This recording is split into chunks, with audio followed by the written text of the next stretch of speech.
This video is sponsored by Card Kingdom. Use the links in the description to visit their store.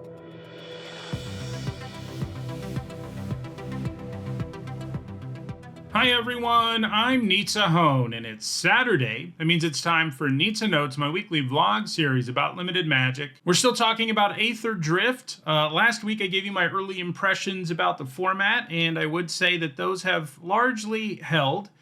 In this video, we'll be looking at some cards where, now that we have enough data from 17 lands, we can start to talk about cards I got wrong and discuss why I got them wrong, which is also just a good way to discuss what the format's like, how it's panned out, what's working in the format and what's not working.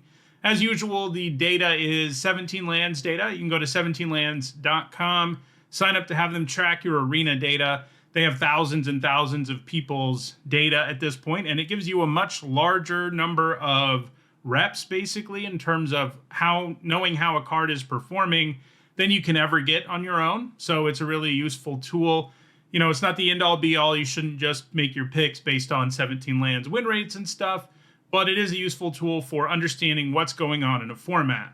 So most of these cards are sort of emblematic of how interesting this format is. So let's start with Aether Siphon, one of these cards that is really emblematic of what's going on in the format. So, gave this card a D, and in most limited formats, a 3-mana artifact that doesn't add to the board, that then asks for more mana before it ever does anything, isn't going to be a very good card. In limited for the last few years, you really need to be impacting the board, either adding to or subtracting from it when you're spending, any mana at all. Because if your opponent's doing the same thing, they're going to end up out way ahead of you. So normally this kind of card just doesn't work. But in this format, it's actually a pretty real card. It has a 56.9% win rate. Now, that win rate's not quite as good as it might sound if you're used to just thinking about win rates in terms of Magic being a zero-sum game and 50% being, a break-even win rate. People on 17 lands have a higher than normal win rate. And so the average win rate on 17 lands is 55% or so. So it's not like Aether Siphon's an insane card or anything like that. But in most formats, it would be a D or an F. And it's not in this one. And that's because, like I talked about last week, cards that just sit around and can generate value, whether you have to spend mana on them or not, are very good in this format. That's because games are really slow. To sort of sum up some of the stuff I said last week, basically, there aren't enough good combat tricks. There's not enough good, cheap removal. And creatures have too high of toughness and too much reach and stuff like that for it to be that easy for aggro decks to just bust through and kill someone in the early game. It just doesn't happen in this format hardly ever, because everyone has access to 2 and 3 and 4 drops that can just sort of stonewall all of the aggro kind of stuff that's going on in the format.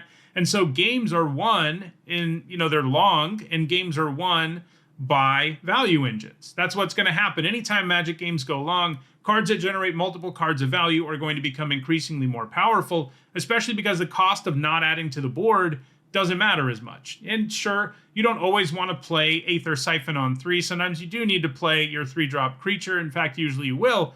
But I've had games in this format where I don't have another 3-drop and I play this, and normally that would be like, uh-oh, I'm going to lose this game. But in this format, it's like, well, I guess maybe I'm going to take a couple of damage. It's not really like a disaster when that happens. And, it does turn into a win condition in the late game. I've milled people out with it. It's not an impossible thing to have happen. But yeah, it's not an insane card at all. It's not like a card you should be first picking, but it is a card you should value more than I thought you should going into the format. I think it's about a C+, the way the format has panned out. And, that is a huge difference from a D. It's just amazing that a card like this works. It's really funny that giving us our first, slow, grindy value set in a while is the race set. It's really kind of, sure, the race is long in the story, I guess. I think maybe that's what they're going with. But it is kind of interesting that, this is a format where Aether Siphon works. Whereas if this was in a lot of the other formats we've seen lately, it would be a D or an F. So on the opposite end of that spectrum of what's working and what's not working, a card like Aether Siphon, that's working. It's not Spire Mech Cycle. I gave this card a B, thinking it would be a very good card, a key card for red decks in the format.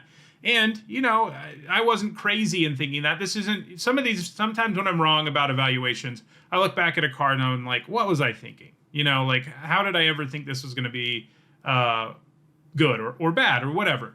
Here, I know what I was thinking. I was thinking this was a normal limited format with relatively fast decks where you would just be curving out with vehicles and mounts in red-white and then play Spire Mech Cycle, exhaust it, turn it into a 7/6, and attack with it right away. Now, that does happen with the Mech Cycle, sure. But the problem is, it doesn't have any evasion to speak of. It doesn't generate any value beyond just being a vehicle that can attack or block. And generally, if you're going to look at vehicles in this set, if they aren't doing anything other than attacking or blocking, they aren't good. That's sort of, it's not 100% accurate. I've mentioned Earth Rumbler being an exception, although it doesn't have to be crude, for example. But, neither does the Mech Cycle, sort of. Because if you exhaust it, you don't ever have to crew it again. But it does turn out that a creature with no evasion at all that can just turn sideways just isn't a vehicle, especially isn't where you want to be. And this card has been horrendous, not just bad. Like, I gave this card a B.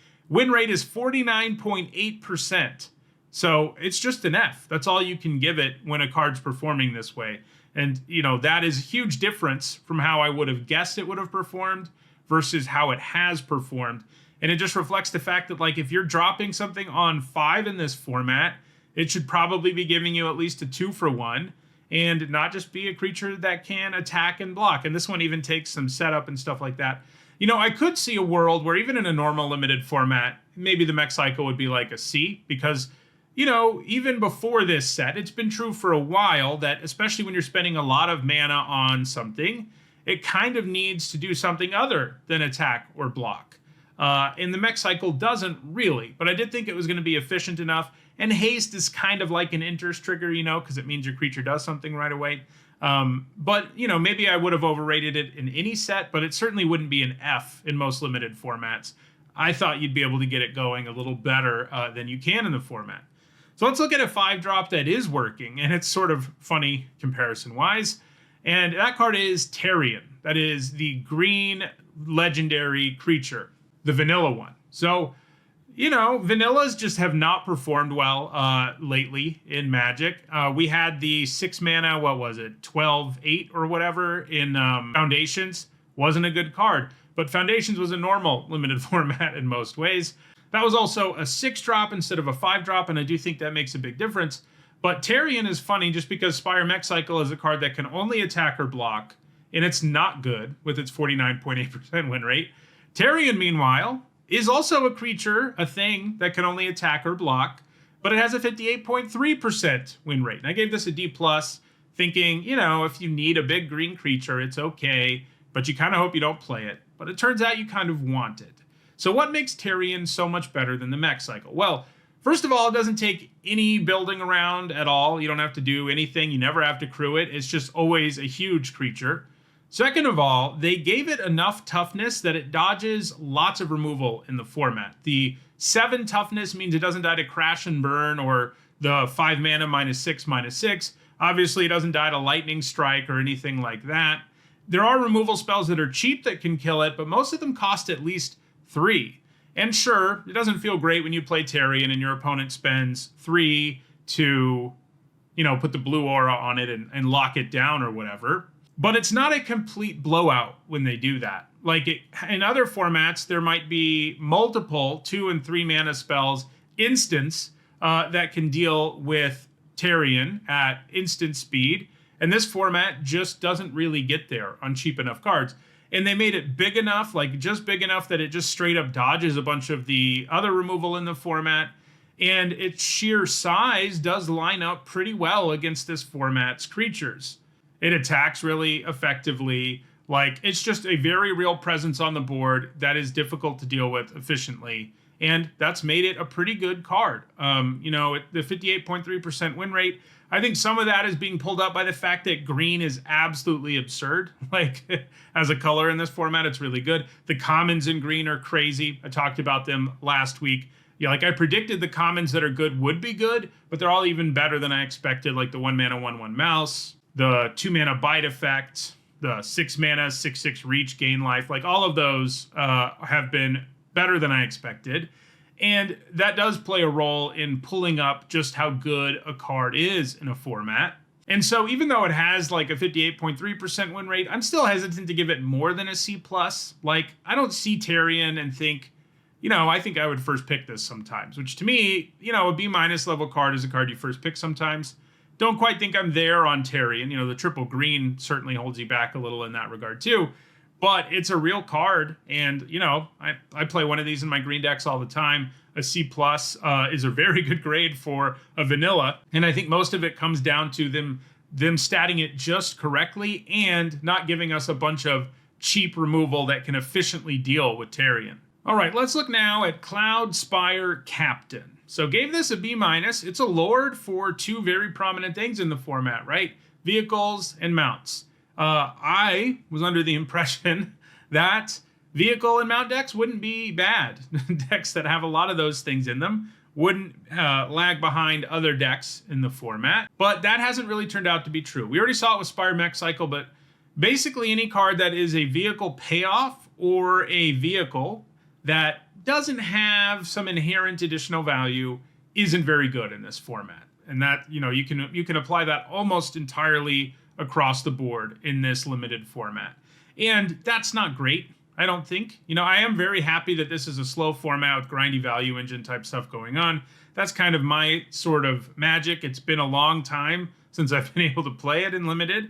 But in an ideal world, you would have a more balanced format where red-white was not a terrible color pair like it is in this format. Like, it's to the point where I think I would just say, don't draft red-white, which is not a good place to be. Usually if a color pair is really, really open, you could probably draft it and do okay consistently enough. And I wouldn't say don't draft it, but that's how bad red-white is. I mean, if you look at the red-white signpost uncommons, they're performing terribly too. And these are all cards that look pretty good, and despite that, they're not doing well. And that's because trying to curve out and kill your opponent with stats and, being faster than them, it's just not a thing in the format. And Cloudspire Captain is one of these other cards that's sort of in that camp where it's supposed to help your creatures attack and block better. It can crew things more effectively, but you need more than that in this format. You've got to be doing something, like I would rather play Aether Siphon on turn 3 in this format 100% of the time over Cloudspire Captain.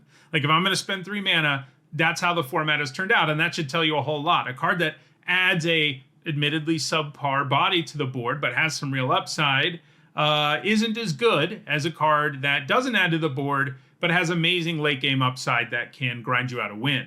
All right, next let's look at Lumbering World Wagon. You probably know where I'm going here. Again, I'm looking at a lot of cards that are like these low curve cards that haven't panned out that I was wrong about, and these expensive cards that look like they wouldn't be very good in most limited formats but are really good in this one. Lumbering World Wagon is another one of these expensive, clunky looking cards that has just been incredible. And this one especially so. I didn't think it was terrible in the set review. I gave it a C. I thought it would be a fine vehicle to have, especially if you have an interest in some fixing and some ramp. But I thought it was going to be too hard to consistently be able to crew it and make it feel like it's actually adding to the board, at least the turn you play it, for it to be great. And that would be true in most formats. And I predicted, in the set review, it is easier to crew things than it is in most formats. This is something I foresaw. I didn't completely overlook that. But I was still worried about a card like the World Wagon. Well, in this format, you don't really need to worry that much if you're not adding to the board when you play it, and it's easier to crew, and it generates tons and tons of value. It's an enters or attack trigger, you get a land, right? And that really adds up. Ramping is a real thing in the format because you just always have stuff to do with your mana in your really good decks in the format, because you've got Exhaust, because you've got Aether Siphon. There's just always stuff to do with your mana. So it's pretty rare that you are like, well, I don't really need more lands. Who needs them? Especially as early as when you play Lumbering World Wagon. So this card has actually turned out to be an absolute bomb. It has, at the time I'm recording this, the 6th highest win rate in the set of 65.8%. And that is like, Stone Cold Bomb, like a card you first pick every single time you see it. It is an A level card. You could maybe even talk me into an A plus just because it's so good in this particular format. Oftentimes what the World Wagon does is it comes down, gets you a land, next turn, attacks, as like a 6/4, and maybe your opponent can kill it, but you get another land. And that kind of value is better in this format than it is in most because it starts to build you towards an advantage that pulls you ahead of your opponent, lets you do more every turn because you've got more mana than they do. So the World Wagon is this amazing bomb in this set and not like, a card you play a lot, but isn't anything special. It's actually very special. All right, next let's look up at another one that's a pretty big whiff, and that is Dynamite Diver. So this isn't quite as bad as the Cloudspire Captain or the Mech Cycle. I mean, it's hard to be completely terrible when you're a 1-mana card, like Dynamite Diver is. But it's, I gave it a B-.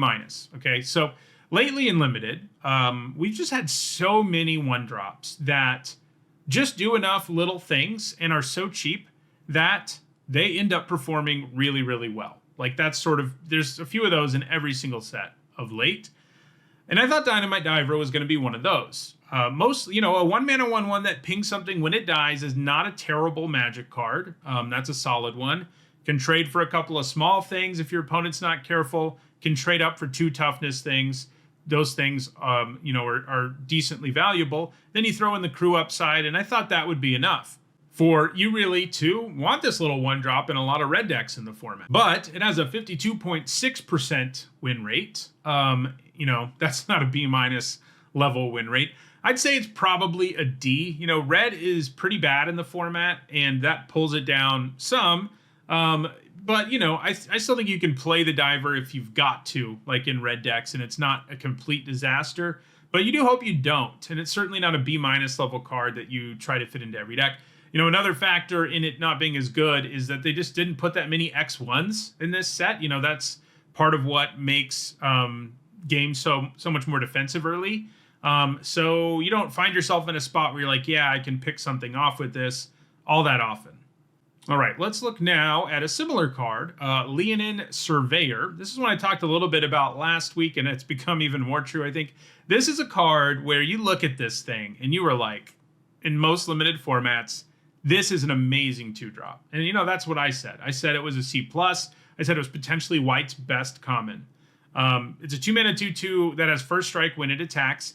That already is a solid card because it attacks reasonably well pretty much all game long. And if you play it on turn 2, it's especially annoying in most formats. That's usually how that would go. Then you have all this other upside because of Start Your Engines, which, by the way, most of the cards that are all in on Start Your Engines in this format also aren't good, just like vehicles aren't, unless they have some sort of, enters ability. And I thought, hey man, this is a 2-mana 2/2 first strike in the early game that eventually gives me a 2-for-1. That's what I said when I saw this.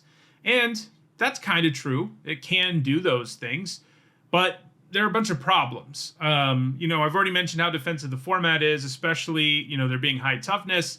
It's partly why Lightning Strike, I don't have it on this list, but, it is an underperformer. I'm not talking about every card I was wrong about because it would just be repetitive, and it's probably already getting a little repetitive because I'm saying, like, cheap aggro cards aren't good and expensive, slow value cards are, is basically what I'm saying in this video with some very specific examples. So I don't need to give you even more examples. But, toughness being higher, it's also at the 2-drop slot. There are a bunch of 1/3s in this format that just stonewall this thing. One of the most notable being the 2-mana 1/3 flyer with Surveil 2 when it enters.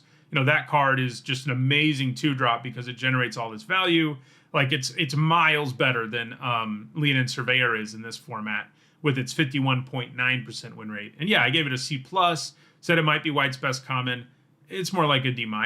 It's just not really a card you can play very often in a format where it's not a good attacker all that often, like it would be in most formats. All right, let's close things out with 2 more cards that have performed really, really well. And both of them are grindy value engine cards. So one of these is a rare, it's Curse Cloth Wrappings. So gave this a C in the set review. It's sort of like Lumbering World Wagon, where I liked it even more in some ways. Like Like the World Wagon didn't seem to me like a card that would take over games. Curse Cloth Wrappings did. It looked like a card that has that potential to me, but I didn't love the idea of playing a 4-mana artifact that doesn't add to the board, unless you happen to have some zombies in play. And in most formats, that would be enough to ding this card significantly, I think.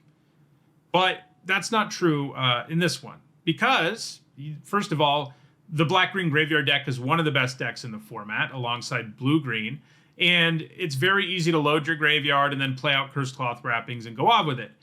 But it's not just that, it's also the speed of the format, where you can once again get away with taking a turn off to cast this, because on your next several turns, you're just going to cast cards from your graveyard. And that's the kind of value that lets you run away with the game in this format. So it's not a C, you know, it's like, has the same gap in its score as Lumbering World Wagon. It's not quite as egregious because its win rate's not quite as insane.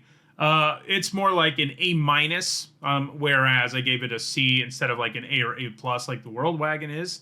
But in one of my first drafts in the format, I saw someone take over the game with this, and I was like, is that how this format is? Or did I just, you know, did my opponent just beat me? Turns out that's how the format is. Curse Cloth Wrappings takes over games, as does an uncommon with a very similar win rate, which is Ranger's Refueler. This is the blue vehicle, lets you draw a card when you exhaust. It has exhaust itself. I like this a reasonable amount in the set review. I gave it a C+. My thought process there was like, you know, on its own, it ends up drawing you a card, paying 6 total mana for a 4/4 that draws you a card over a couple of different turns. Not a terrible deal. And then it has all this upside for all the other exhaust abilities. So I liked the card, but yet again, I looked at it and I said, this just isn't the 2-drop that you want. Like, you don't want to play this 2-drop on turn 2 because you need to be playing your Leonin Surveyor. You know, that's how I sort of looked at the format. And that's not how the format has panned out at all. It's perfectly fine. In fact, it feels pretty great to play Ranger's Refueler on turn 2, especially if you played like the 1/1 Exhaust Mouse on turn 1, the Refueler on 2, the 3-mana 2/3 Vigilance with the Loot Exhaust ability on 3, and then on turn 4, you can just leave your mana up for all of those exhaust abilities, use the one that's the most useful, draw a card, etc. Like, you know, that's what blue-green decks do in this format. But even on its own, it's a solid card. It's like really insane in blue-green, but you end up playing it in basically any deck, and it has a win rate of 60.1%, which is very high for an uncommon, and it's a B+, and that's kind of like the floor. I mean, I guess if you have no other exhaust in your deck, which is a rarity, it's probably like it probably is like a C+ or a C, but that just doesn't happen, especially in blue. And so the floor feels more like a B+ to me in most blue decks, and it can go even higher. This card just runs away with games in a way that most uncommons simply can't do it.